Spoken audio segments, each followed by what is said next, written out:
Indonesia dihadapkan dengan sebuah permasalahan yang tidak kecil, permasalahan yang besar, yaitu mengenai isu nasab.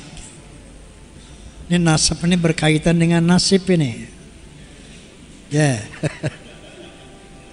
Isu nasab ini pertama muncul dengan adanya tesis Kiai Haji Imaduddin Utsman Al-Bantani.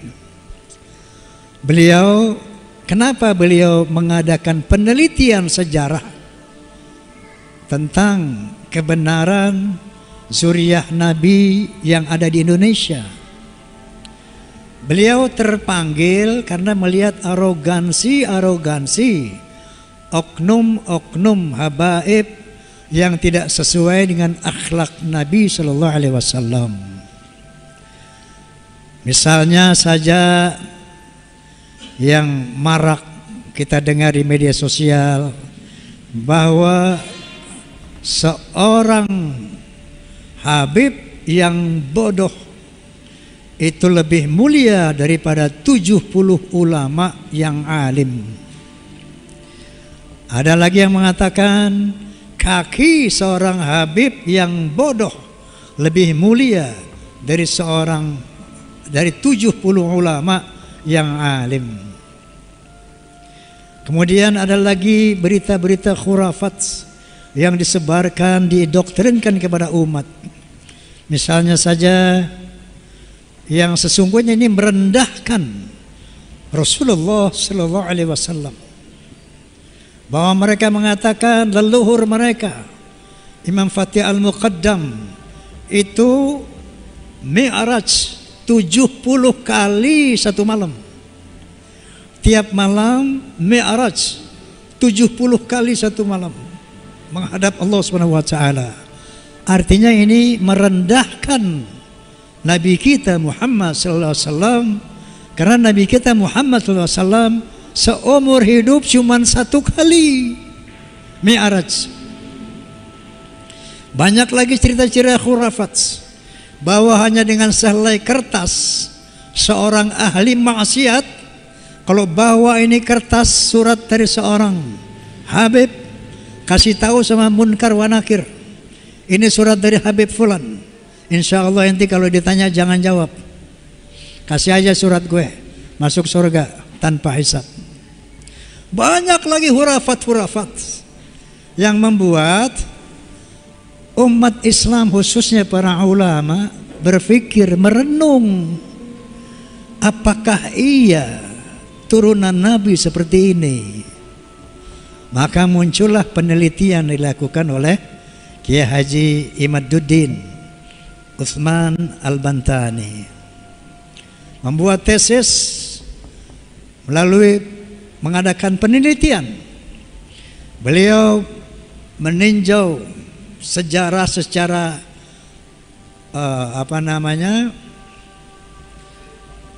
tulisan tangan itu manuskrip itu sejarah yang berdasarkan tulisan tangan. Itu dari abad keempat, kelima, keenam, ketujuh, ke-8, ke-9 awal. Apa yang dicari oleh beliau? Yang bernama Ubaidillah, yang melahirkan Alawi, yang kemudian mengembangkan Bani Alawi, turunan Alawi. Ini yang diselidiki oleh beliau, diteliti oleh beliau. Apakah ada yang namanya Ubaidillah sebagai anak dari Ahmad bin Isa? Maka ditelitilah. Abad keempat dilihat cuma 3 anak Ahmad bin Isa, yaitu Muhammad, Ali, dan Husain. Abad kelima diteliti lagi, cuma 3 anak Ahmad bin Isa, Muhammad, Ali, dan Husain. Abad ke-6 diteliti lagi sampai 7, 8, 9, cuma ada 3 anaknya Ahmad bin Isa yang notabene adalah turunan Nabi, cucu Nabi. Ternyata baru di abad pertengahan 9 baru muncul itu yang namanya putra keempat dari Ahmad bin Isa yang bernama Ubaidillah. Inilah bahwa diyakini oleh Ki Haji Imaduddin bahwa Ubaidillah ini dicangkokkan karena tidak terkonfirmasi dari 5 abad ini.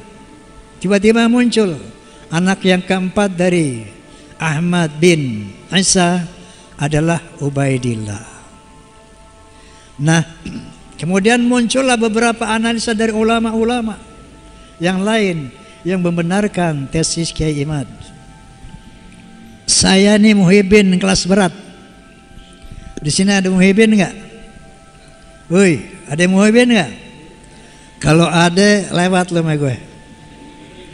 Aneh jadi muhibin dari kecil. Ya, saya muhibin ini dari masih muda udah muhibin. Sampai sekarang umur saya 35 tahun masih muhibin. Berapa umur gue sekarang?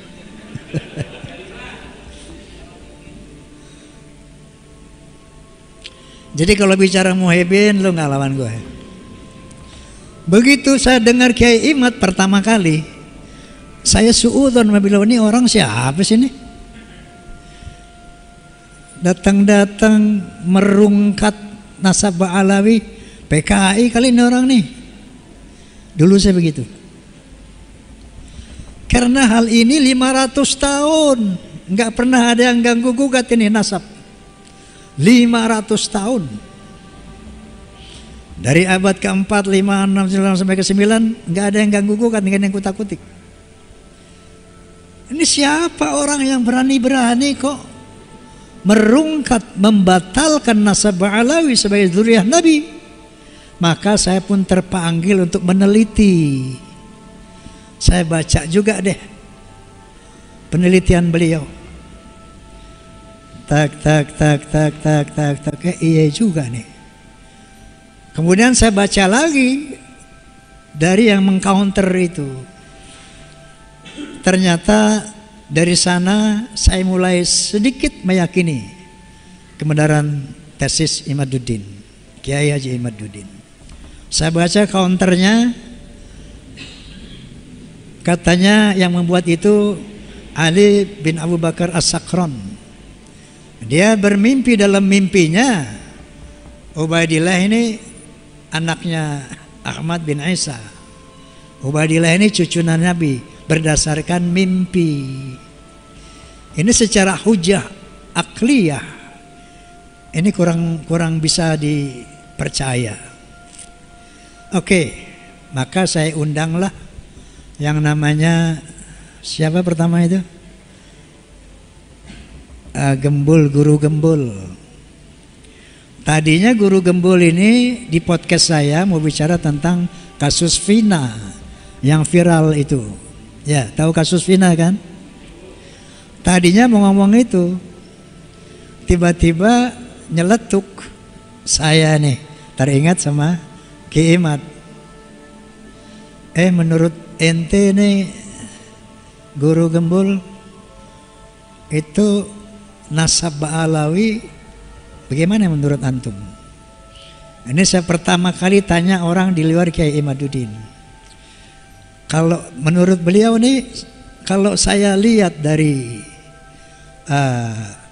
daftar Ba'alawi memang ada kejanggalan-kejanggalan dibilang. Janggalnya bla bla bla bla bla bla bla bla bla.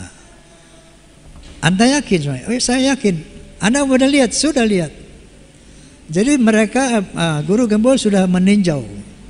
Jadi Ba'alawi susunan nasab itu. Menurut beliau ada beberapa kejanggalan. Dari sana saya tertarik untuk ntar lo, saya ditelepon Habib Rizik.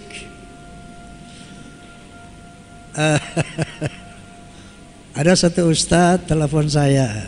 Ini ustadz sahabat saya. Bang Haji, Habib Rizik minta telepon antum nih, kasih nggak? Kasih, ini bilang. Kasih. Dia mau telepon antum nih. Gitu. Dia mau tegur ente nih Bang Haji. Anda bilang, emang siapa dia mau negur gue? Nggak lama malamnya Bib Rizik telepon saya.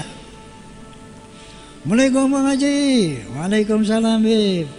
Masya Allah, aneh kangen sama ente nih Ji. Kemana aja ente? Ini Habib Rizik memang teman dari muda. Dari belum jadi ketua FPI. Teleponan deh itu. Ji, ente hati-hati Ji. Ini para Ba'alawi ini semua cinta antum. Dia bilang sama, Anda juga cinta Ba'alawi. Cinta baik. Coba hati-hati ente jangan terjebak sama orang-orang jahat. Habib Rizik pesannya gitu. Jangan terjebak sama orang jahat. Nah, coba itu ente undang tuh Gus Romel. Dia bisa mengcounter tuh Imaduddin. Baik, sebelum ente minta Habib, Ane udah jadalkan tuh Gus Romel. Besok dia podcast sama Ane. Seperti itu. Dan selanjutnya maka sampai podcast terakhir setelah dengan Romel baru saya undang Kiai Haji Imaduddin. Setelah itu saya undang pimpinan Rabi'atul Alawiyah, yaitu Habib Taufik Assegaf. Sayangnya beliau bersurat kepada saya nggak siap datang. Kemudian saya undang ahli genetika Dr. Sugeng Sugiharto. Saya undang ahli filologi Profesor Menahem Ali. Saya undang ahli sejarah Profesor Anhar Gonggong yang baru kemarin. Udah lihat belum ente? Oi. Nah kemudian insya Allah besok, Jumat besok, saya undang Profesor, maksudnya Kiai, wakil dari Wali Songo, turunan Wali Songo, Gus Abbas dari Cirebon, Buntet. Dan insya Allah saya akan undang Habib Rizik Syihab. Akan saya undang juga yang namanya Habib Lutfi Pekalongan. Untuk apa? Untuk berdiskusi melihat yang mana yang benar, yang mana yang salah. Siapa yang benar, siapa yang salah. Karena ini sudah masalah umat, masalah bangsa. Seandainya Anda semua telah mengikuti podcast Bisikan Roma, Bincang Asik bareng Roma, sampai yang kemarin, pasti sudah paham. Pasti Anda sudah paham bagaimana persoalan yang sebenarnya. Oke, jadi ketika ada masalah-masalah di kalangan umat Islam, di kalangan bangsa Indonesia, ini kenapa saya katakan penting? Karena ada indikasi-indikasi kaum Ba'alawi ini mau menghegemoni, mau menjajah Republik Indonesia. Contohnya dengan membuat kuburan-kuburan palsu. Banyak sekali kuburan-kuburan palsu dengan nama Habib ini, Habib itu, Habib ini, Habib itu, hampir di seluruh Indonesia, dan sebagian besar sudah dibongkar oleh umat Islam. Dan pemalsuan nama daripada para wali, pemalsuan nama yang sangat viral, yaitu dari Sumo Diningrat yang diklaim sebagai Hasan bin Toha bin Yahya. Ini diteliti oleh para ahli sejarah. Ternyata ini adalah pemalsuan nama-nama, pemalsuan makam-makam. Kemudian ada klaim-klaim bahwa pahlawan nasional di Ponorogo adalah Ba'alawi. Imam Bonjol Ba'alawi, Tengku Umar, Tengku Cijitiro, semuanya Ba'alawi. Maka saya undanglah hasil sejarah Profesor Anhar Gonggong yang menyatakan dengan satu kalimat bohong. Dibuktikan dengan sejarah-sejarah. Sampai ada klaim bahwa Indonesia ini milik Tarim. Buktinya, lihat tuh, banyak kuburan wali-wali dari Tarim. Inilah kepentingan membuat kuburan-kuburan palsu. Indonesia milik Tarim. Inna lillahi wa inna ilaihi raji'un. Jadi tidak sederhana ini persoalan. Ternyata ini persoalan berat, besar. Makanya saya katakan, qala ta'ala wala udwana illa 'ala zalimin. Tidak ada musuh kecuali buat orang-orang yang zalim. Maka jangan digeneralisir, jangan gebah uyah.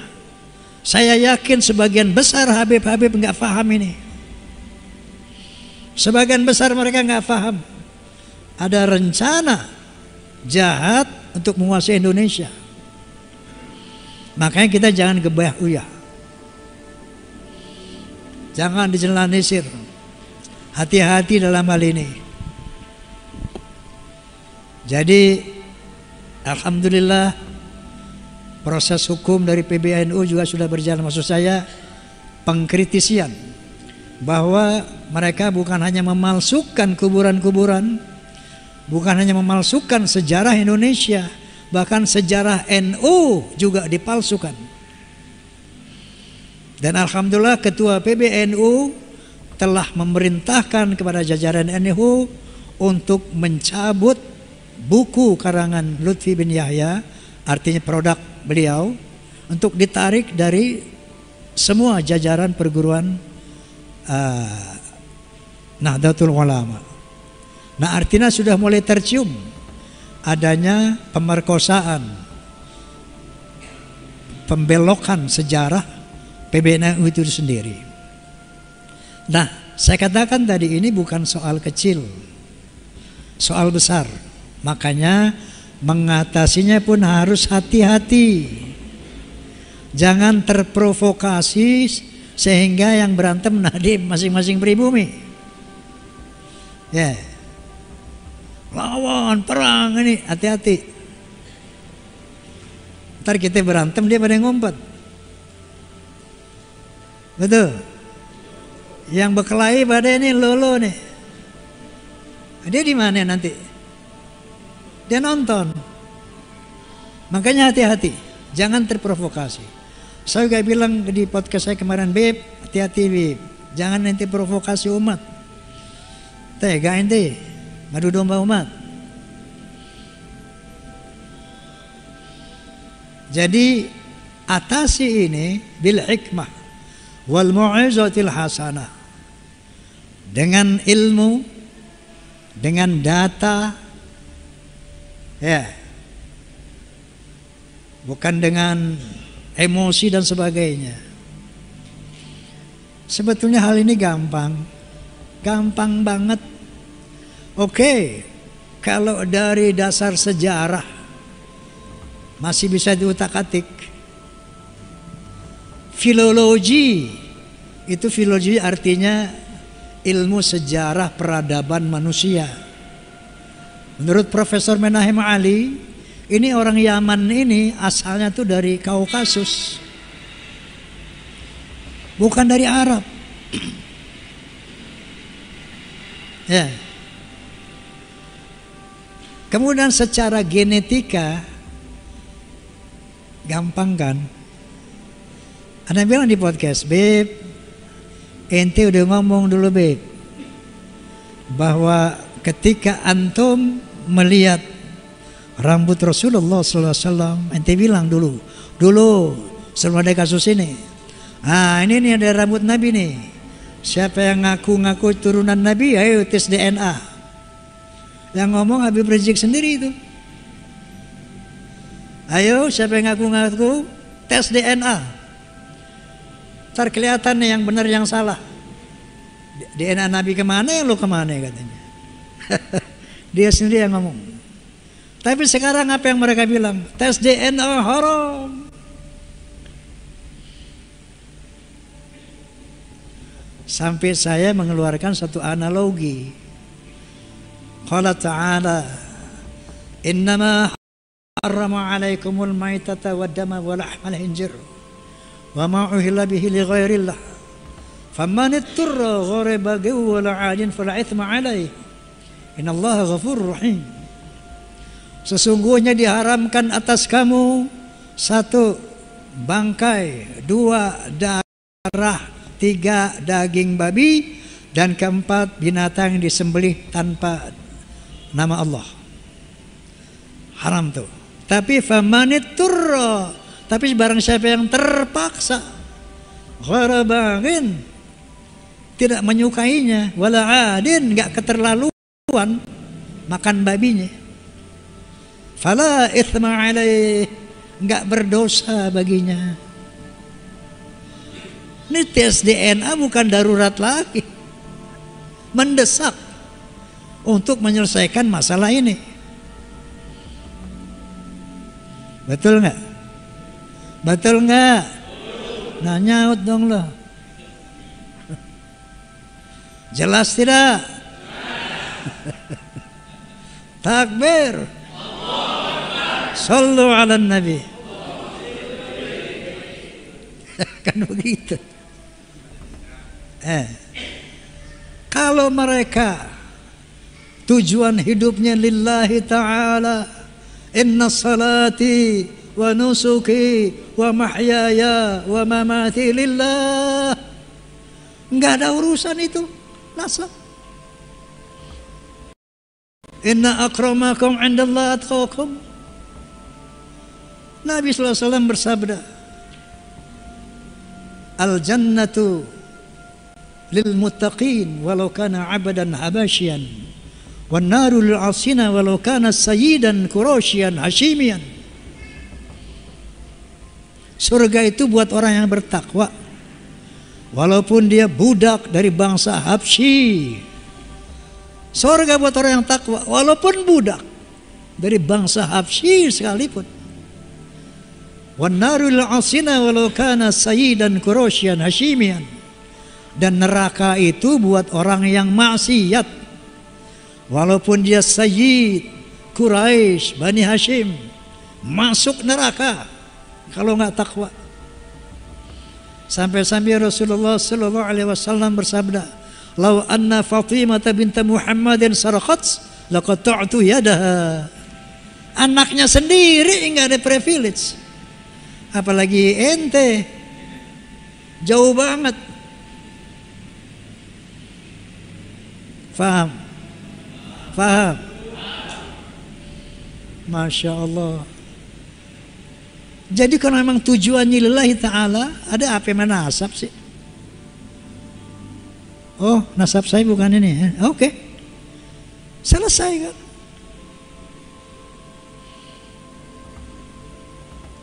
Secara sejarah nggak nyambung, secara DNA nggak nyambung, filologi nggak nyambung. Astaghfirullahaladzim. Masya Allah para habib, Masya Allah, ana uhibbukum, ana ini muhibbin. Habib Rizik, Habib Ali Kuitang, Habib Ali siapa lagi itu, Habib Sehan, Habib, sahabat aneh semua itu. Apakah dengan ada kasus ini kita harus putus persahabatan? Tidak. Misalnya ente Bib terbukti bukan dzurriyyah Nabi, so what? Kita tetap bersaudara sebagai sesama muslim, sebagai sesama mukmin. Innamal mu'minuna ikhwatun fa aslihu baina akhwaikum.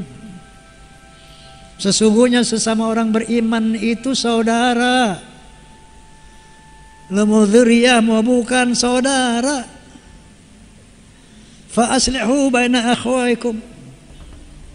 Maka damaikanlah sesama saudaramu.